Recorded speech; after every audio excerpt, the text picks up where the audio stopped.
Assalamualaikum warahmatullahi wabarakatuh. Salam sejahtera untuk kita semua.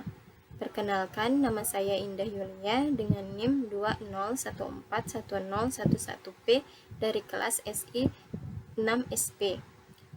Pada kesempatan kali ini, izinkan saya untuk mempresentasikan sebuah presentasi dengan judul Supply Chain Management. Baiklah, untuk mempersingkat waktu, izinkan saya untuk memulainya. Supply Management. Pengertian, supply management atau manajemen rantai pasokan adalah mekanisme yang menghubungkan semua pihak yang bersangkutan dan kegiatan yang terlibat dalam konversi bahan mentah menjadi barang jadi. Pihak yang bersangkutan ataupun kegiatan yang dimaksud tersebut bertanggung jawab untuk memberikan barang-barang jadi hasil produksi kepada pelanggan pada waktu yang tepat dengan cara yang paling efisien. Supply chain management terdiri dari 5 unsur, yaitu perencanaan atau planning, pembelian atau purchasing, persediaan atau inventory, produksi atau production, dan yang terakhir transportasi atau transportation. Tujuan dan fungsi dari supply chain management yaitu adalah untuk memastikan keseluruhan aktivitas mulai dari produksi, penyimpanan hingga distribusi. Dengan demikian, perusahaan bisa menempatkan biaya dan aktivitas yang lebih efisien. Selanjutnya yaitu fungsi supply chain management. Fungsinya yang pertama yaitu perencanaan. Supply chain management berfungsi untuk perencanaan supaya bisa mencapai tujuan organisasi. Selain merencanakan, manajemen ini juga bertujuan mengorganisasikan semua proses produksi barang. Fungsi berikutnya juga mencakup penyediaan sumber daya. Slide berikutnya yaitu tentang manfaat dari supply chain management atau manajemen rantai pasokan. Terdiri dari 3 manfaat, yaitu yang pertama, meningkatkan keuntungan karena proses produksi berjalan sesuai dengan rencana. Manfaat yang kedua yaitu pelanggan jadi puas. Mengapa? Karena manajemen yang tepat akan memastikan produk yang diterima oleh konsumen dalam kondisi yang baik. Dan manfaat yang ketiga yaitu dapat menurunkan biaya, dikarenakan integrasi dan kerjasama antar divisi membuat biaya jauh lebih efisien. Hal-hal yang harus dikelola dalam supply chain, yaitu yang pertama, aliran barang dari hulu ke hilir. Contohnya, bahan baku yang dikirim dari supplier ke pabrik setelah produksi selesai dikirim ke distributor, pengecer, kemudian ke pemakai akhir. Dan yang kedua yaitu aliran uang dan sejenisnya yang mengalir dari hilir ke hulu. Dan yang terakhir yaitu aliran informasi yang bisa terjadi dari hulu ke hilir atau sebaliknya. Supply chain digunakan untuk mengendalikan dan mengatur rantai sebuah model pasokan sederhana terdiri dari 4 komponen. Komponen yang pertama yaitu supplier atau persediaan bahan baku. Komponen yang kedua yaitu produsen atau menghasilkan produk. Komponen yang ketiga yaitu gudang atau pusat distribusi, berupa contoh toko-toko dan kapal-kapal produk. Dan komponen yang keempat yaitu pengguna akhir, yaitu seseorang yang menerima produk.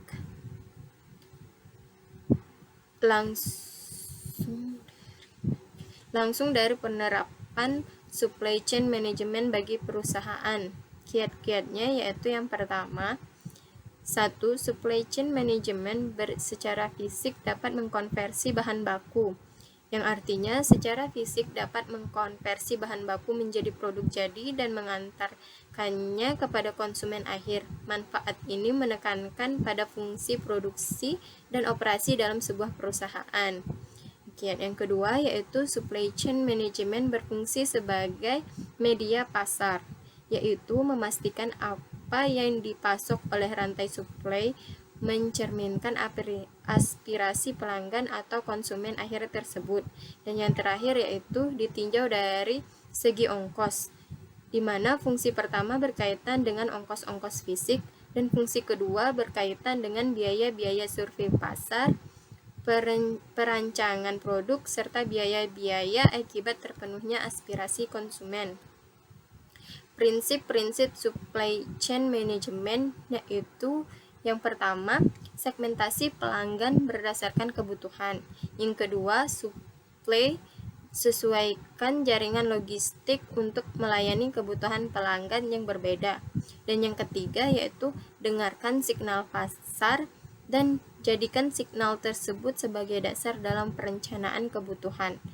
Dan yang keempat yaitu diferensiasi produk pada titik yang lebih dekat dengan konsumen dan percepat konversinya di sepanjang rantai supply. Dan yang kelima yaitu kelola sumber-sumber supply secara strategis untuk mengurangi ongkos kepemilikan dari material maupun jasa. Dan yang keenam yaitu kembangkan strategi teknologi untuk keseluruhan rantai supply yang mendukung pengambilan keputusan berhierarki.